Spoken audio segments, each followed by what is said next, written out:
আসসালামু আলাইকুম। Microsoft office application কোর্সের আজকে পঞ্চম পর্বে আপনাদেরকে স্বাগত জানাচ্ছি। আজকে আমরা দেখব কিভাবে আমরা চ্যাট জিপিটি ব্যবহার করে একটা সিভি মেক করতে পারি এবং চ্যাট জিপিটি মেক করে যে সিভিটা তৈরি করবো সেই সিভিটা কিভাবে আমরা মডিফাই করতে পারি, ফরম্যাটিং করতে পারি মাইক্রোসফট ওয়ার্ড ব্যবহার করে। মাইক্রোসফট ওয়ার্ডে আরো দেখবো কিভাবে আমরা কোনো একটা ছবি ইনসার্ট করবো ওই সিভির ভিতরে। সাধারণত আমরা সিভির ভিতরে ছবি ইনসার্ট করতে হলে ছবিকে আমাদের বাইরে থেকে নিয়ে আসতে হবে এবং নির্দিষ্ট সাইজে দিতে হবে, কোন পাশে যে কোনো এক পাশে দিতে হবে। একটা সৌন্দর্যের ব্যাপার আছে, এই বিষয়গুলো নিয়ে আমরা আলোচনা করবো। ধন্যবাদ সবাই। গত পর্বে আমরা দেখেছিলাম কিভাবে একটা ইনভয়েস দিতে হবে। সুতরাং আজকের পর্বে আমরা দেখবো কিভাবে একটা সিভি মেক করতে হয়, তাও আবার চ্যাট জিপিটির মতো ওপেন এআই ব্যবহার করে। আমরা যখন চ্যাট জিপিটির মতো ওপেন এআই ব্যবহার করতে যাবো তখন আমরা গুগলে চলে যাবো, লিখবো চ্যাট জিপিটি। তাহলে চ্যাট জিপিটি যদি আমরা এখন লিখি chatgpt.com এ চলে যাবে। chatgpt.com থেকে আমরা লিখবো যে please make a professional logo, make a professional CV as a computer science অথবা as a Microsoft, as a Office Microsoft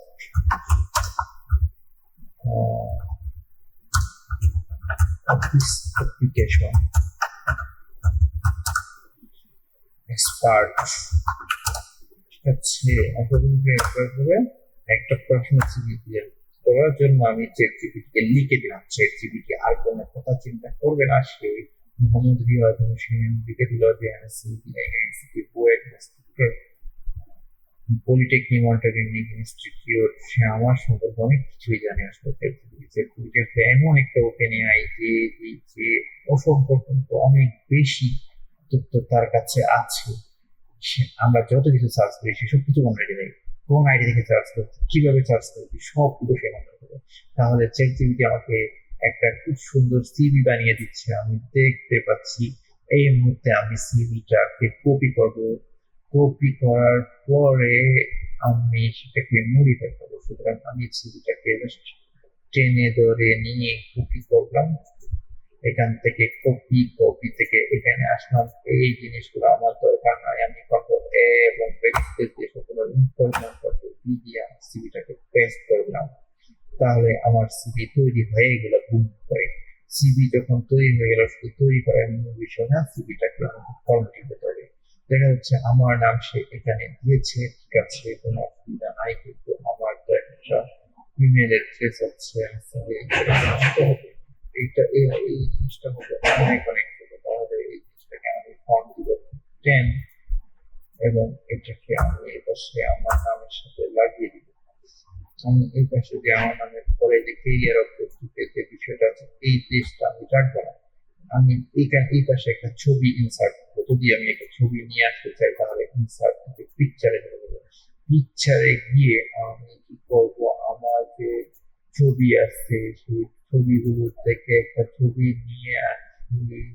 এখান থেকে ডুপ্লিকেশন থেকে আমি এখান থেকে নিয়ে আসলাম এই ছবিটা, আমার 300 ছবি আমি এখানে নিয়ে আসলাম।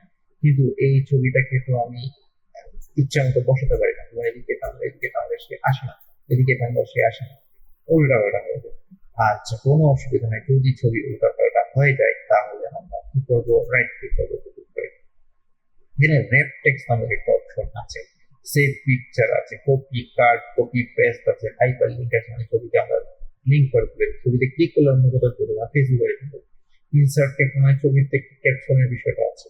আমি সেটা ক্যাপশন দেবো, আমি ক্যাপশন দিব না, আমরা জাস্ট র্যাপ টেক্সট করে দিয়ে বলে দিব টাইট। টাইটটা মানে হচ্ছে আমি যেদিকে নিয়ে যাব সে সেদিকে হয়ে যাবে।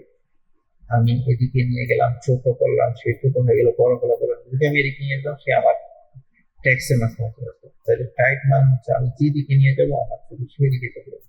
সুতরাং আমরা এইভাবে একটা ছবি এখানে ইনসার্ট করলাম। এই ছবিতে আমি কি কাজ করেছি, আমি এখানে রেপ টেক্সট করে দিয়ে ইনলাইন টেক্সট দিতে পারি। তাহলে টেক্সটের সাথে ইনলাইন স্কোয়ার দিতে পারি, স্কোয়ার হলে স্কোয়ার। টাইট যদি দিই তাহলে আমি যেদিকে নিয়ে যাবে সেদিকে চলে আসবো। দো যদি হয়ে যায় তাহলে আমাদের ছবিটাও ওটার মধ্যে হবে, আড়াআড়ি হয়ে যাবে। আমি এখানে দিলাম, দেখা যাচ্ছে এই পাশ থেকে পুরো অংশটাকে সে নিয়ে তারপর আমার ছবিটাকে বসিয়ে দিচ্ছে। তারপর এখানে আরো অনেকগুলো অপশন আছে, সেহেতু বিহাইন্ড দ্য টেক্সট আছে, যেমন এই ছবিটাকে আমি বিহাইন্ড দ্য টেক্সট বসিয়ে দেবো, উপরে টেক্সট আসলেও কোনো অসুবিধা নেই, ছবি ছবি ভিতরে বসে আসছে। এখন আমি চাচ্ছি যে ইন ফ্রন্ট অফ টেক্সট, তাহলে ফ্রন্ট অফ টেক্সট না, আমার ছবিটা যেখানেই বসে না কেন, আমার টেক্সটের উপরে হোক যেখানেই হোক না কেন, সে বসেই আছে। তাহলে আমি এত কি করবো না, যাতে বিহাইন্ড দ্য টেক্সট করবো না, ফ্রন্ট টেক্সট করবো না, কারণ আমার টেক্সটটা কিন্তু ছবিতে গুরুত্বপূর্ণ। কারণ আমি করবো টাইট, টাইট দিয়ে দিব উইথ র্যাপ পয়েন্ট, মানে আমি ছবিটা চাইলে এদিকে বড় করতে পারি, চাইলে এদিকে ছোট করতে পারি, চাইলে এদিকে বড় করতে পারি, মানে একটা ছবিকে কিভাবে বড় করা, সাইজটা উল্লেখ করা। চাইলে আমি এখান থেকে র্যাপ টেক্সট দিয়ে করলাম টাইট, এবং ছবিটাকে সেমতো বসিয়ে দিতে, ছবিটা এখানে বসিয়ে দিলাম। আমাদের এখানে কেরিয়ার অবজেক্টিভ আছে, কি স্কিলস আছে, এই জিনিসগুলোকে আমরা রিমুভ করে দেবো। কেরিয়ার অবজেক্টিভের ক্ষেত্রে ফরম্যাট পেন্টার থেকে আমি এটাকে ফরম্যাট করে দিব, এই লেখাটাকে আমি ফরম্যাটিং করবো, টাইমস নিয়ে দেবো নাম, এই পাশে দিব 12, এখানে যে সাইজ দিব 1.5, এই জিনিসটাকে আমি ফরম্যাট পেন্টারে ধরবো, ধরার পরে এইগুলা সবগুলাকে একই ফরম্যাটে নিয়ে আসবো। তাহলে একই ফরম্যাটে টাইমস নিয়ে মানে নিয়ে আসলাম, কিন্তু এখানে আমি চাইলে এদেরকে বুলেট করে দিব, মানে আমার পছন্দ মতো বুলেট আমি তাদেরকে দিব, এই পাশ থেকে চাইলে আমার পছন্দ মতো বুলেট দিয়ে দিব। প্রফেশনাল এক্সপিরিয়েন্স ইন্সপেক্টর বলা আছে। আমার সম্পর্কে আসলে চ্যাট জিপিটি সবই জেনে গেছে, আপনার সম্পর্কে হয়তো আপনি যদি চ্যাট জিপিটি নিয়মিত ব্যবহার করেন, আপনার সম্পর্ক জেনে যাবে। আমি বিএসসি ইঞ্জিনিয়ারিং করেছি, বিএসসি ইঞ্জিনিয়ারিং বিষয়টা আছে, অন্যান্য বিষয়গুলো আছে, তারপর আমি একটা প্রজেক্টের বিষয়টা আছে। এইভাবে আমরা চাইলে যে কোনো একটা সিভি কে ফরম্যাটিং করতে পারি। এখন আমি এই এই ছবিটাকে ইনসার্ট করলাম, তেমনি ভাবে আমি এটা ক্লিপ আর্ট দিতে পারতাম, যে কোনো একটা শেপ আমি আমার দরকার হলে শেপটা আমি এটা থেকে নিয়ে নিতে পারতাম। তাহলে আমরা ইনসার্ট অপশনে অনেকগুলো অপশন পাবো, শেপ এর অপশন আছে, স্মার্ট আর্ট এর অপশন আছে, যেমন আমরা বিভিন্ন ধরনের স্মার্ট আর্ট আছে আমাদের এখানে।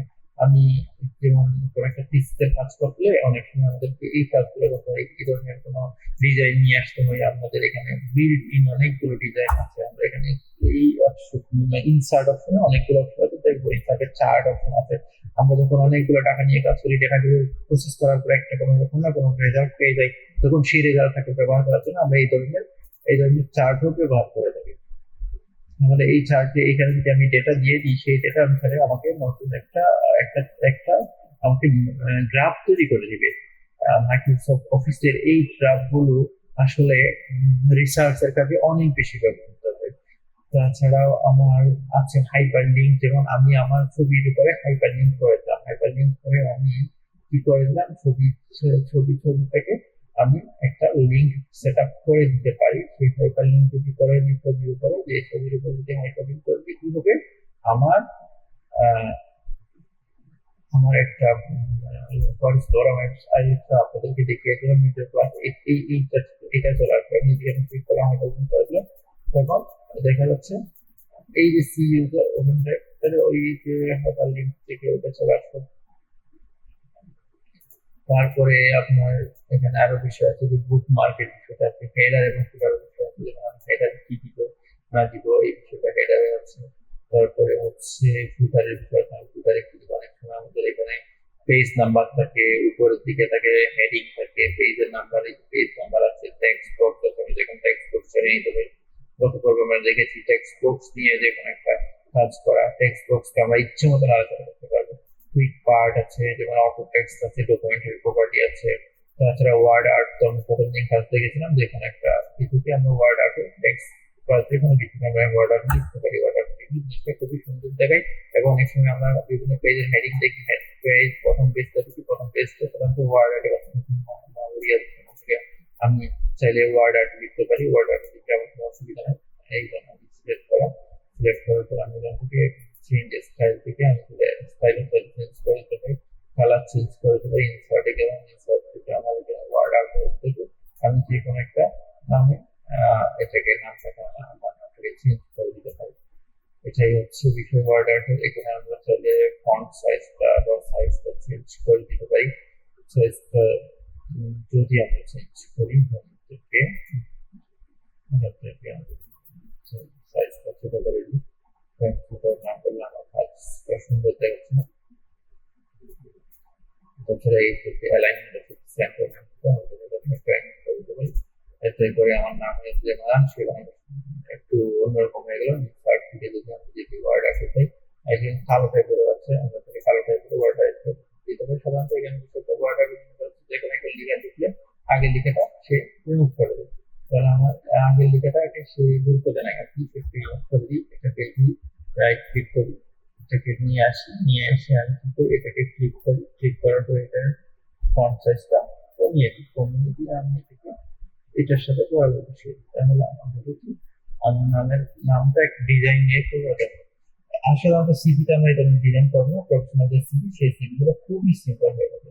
এখন এতটাই সুন্দর হয়ে থাকে যে আমরা সেই সিভিতে নর্মালি বোল্ড বোল্ড ব্যবহার করবো এবং 2 বার বেশি ব্যবহার করবো। আপনি যদি ডকুমেন্ট যদি 12 তাহলে আপনার 14 ব্যবহার করবো। সম্পূর্ণ ডকুমেন্ট যদি 12 থাকে আমাদের এই হেডিং গুলো থাকে 14। এবং আমরা চেষ্টা করবো টাইমস নিউ ব্যবহার করতে। টাইমস নিউ একটু বলতে ক্লিক রিবন ব্যবহার করতে পারি, কোনো অসুবিধা নাই।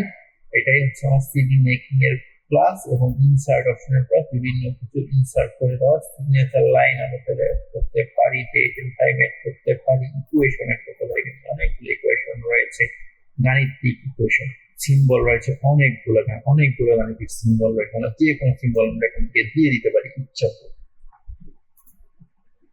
তাছাড়া আমরা এখান থেকে যে কোনো স্ক্রিনশট নিতে পারি এবং স্ক্রিনশটটাকে ব্যবহার করতে পারি। আমার এই যে এখানে যে কোনো একটা স্ক্রিনশট আমি অ্যাড করতে পারি, কন্ট্রোল জেড দিয়ে স্ক্রিনশটটাকে রিমুভ করে দিতে পারি। স্ক্রিনশট মানে আমার এই পূর্বে যে এই ফাইলের যে স্ক্রিনশট সেই স্ক্রিনশটে এবং বুঝিয়েছে। সুতরাং আজকের ক্লাসটা এতটুকু। আজকে আমরা ইনসার্ট পেন নিয়ে কাজ করলাম, সেই সাথে চ্যাট জিপিটি ব্যবহার করে একটা প্রফেশনাল সিভি ডিজাইন করলাম। ধন্যবাদ সবাইকে। আসসালামু আলাইকুম।